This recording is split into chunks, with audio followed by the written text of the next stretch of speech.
ক্ষেপণাস্ত্র শক্তির দিক থেকে মধ্যপ্রাচ্যে ইরান এখন শীর্ষ অবস্থানে কথা স্বীকার করছে অনেক আন্তর্জাতিক বিশ্লেষক।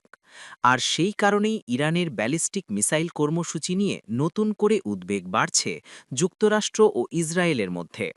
প্রশ্ন উঠছে, ইরানের কাছে ঠিক কী ধরনের ক্ষেপণাস্ত্র রয়েছে আর সেগুলোর ক্ষমতাই বা কতটা। যুক্তরাষ্ট্রের জাতীয় গোয়েন্দা সংস্থার বিভিন্ন প্রতিবেদনে বলা হয়েছে, মধ্যপ্রাচ্যে সবচেয়ে বড় ক্ষেপণাস্ত্র মজুত রয়েছে ইরানের হাতে। এই বিশাল ভাণ্ডারই তেহরানের প্রতিরক্ষা নীতির মূল ভিত্তি হিসেবে কাজ করছে। পশ্চিমা দেশগুলো দীর্ঘদিন ধরেই অভিযোগ করে আসছে, ইরানের ব্যালিস্টিক মিসাইল কর্মসূচি আঞ্চলিক স্থিতিশীলতার জন্য বড় ধরনের সামরিক হুমকি। বিশেষ করে যদি ইরান কখনো পারমাণবিক অস্ত্র তৈরিতে সক্ষম হয়, তাহলে সেই অস্ত্র বহনের জন্য তাদের কাছে পর্যাপ্ত ক্ষেপণাস্ত্র রয়েছে এমন আশঙ্কা প্রকাশ করা হয়। তবে ইরান বরাবরই দাবি করে আসছে, তাদের পারমাণবিক কর্মসূচি সম্পূর্ণ শান্তিপূর্ণ এবং পারমাণবিক অস্ত্র তৈরির কোনো পরিকল্পনা নেই। ব্যালিস্টিক মিসাইল হল রকেট চালিত এক ধরনের অস্ত্র যা দূরপাল্লায় আঘাত হানতে সক্ষম। এসব ক্ষেপণাস্ত্র বিস্ফোরক সহ বিভিন্ন ধরনের ওয়ারহেড বহন করতে পারে। শত্রুপক্ষের হামলা থেকে ক্ষেপণাস্ত্র ব্যবস্থা রক্ষার জন্য ইরান গড়ে তুলেছে ভূগর্ভস্থ মিসাইল ঘাঁটি।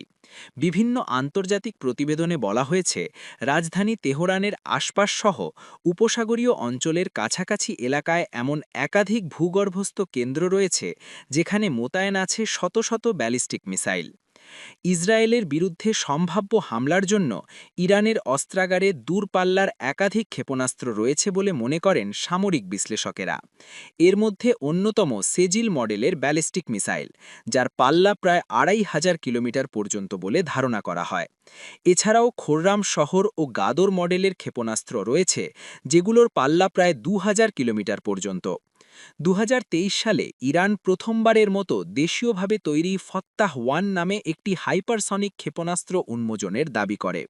তেহরানের ভাষ্য অনুযায়ী এই ক্ষেপণাস্ত্র শব্দের চেয়েও বহুগুণ বেশি গতিতে ছুটতে সক্ষম এবং প্রতিরক্ষা ব্যবস্থা এড়িয়ে লক্ষ্যবস্তুতে আঘাত হানতে পারে।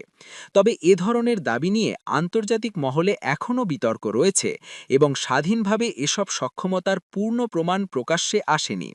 বিশ্লেষকদের মতে, ইরানের ক্ষেপণাস্ত্র কর্মসূচির শিকড় গড়ে উঠেছে কয়েক দশক ধরে। বিভিন্ন পশ্চিমা গবেষণা সংস্থার প্রতিবেদনে বলা হয়, এই কর্মসূচির প্রাথমিক পর্যায়ে উত্তর কোরিয়া, রাশিয়া এবং চীনের প্রযুক্তিগত প্রভাব ছিল। তবে সময়ের সঙ্গে সঙ্গে ইরান নিজস্ব প্রযুক্তি উন্নয়নের দিকেও জোর দিয়েছে। তাই প্রশ্ন উঠছে, ক্ষেপণাস্ত্র শক্তির জোরে কি সত্যি ইসরায়েলকে বড় ধরনের ক্ষতির মুখে ফেলতে পারবে ইরান? সামরিক বিশ্লেষকদের মতে, ইরানের ক্ষেপণাস্ত্র ভাণ্ডার বড় ও বহুমুখী হলেও ইসরায়েলের রয়েছে উন্নত বিমান প্রতিরক্ষা ব্যবস্থা, যেমন আয়রন ডোম, ডেভিড স্লিং এবং অ্যারো সিস্টেম। ফলে যে কোনো সংঘাতের ফলাফল নির্ভর করবে অনেক কৌশলগত ও প্রযুক্তিগত বিষয়ের ওপর। সব মিলিয়ে ইরানের ক্ষেপণাস্ত্র কর্মসূচি মধ্যপ্রাচ্যের নিরাপত্তা সমীকরণে একটি বড় ফ্যাক্টর হয়ে দাঁড়িয়েছে। আর সে কারণেই তেহরানকে ঘিরে কূটনৈতিক ও সামরিক হিসাবনিকাশ এখনও থামেনি।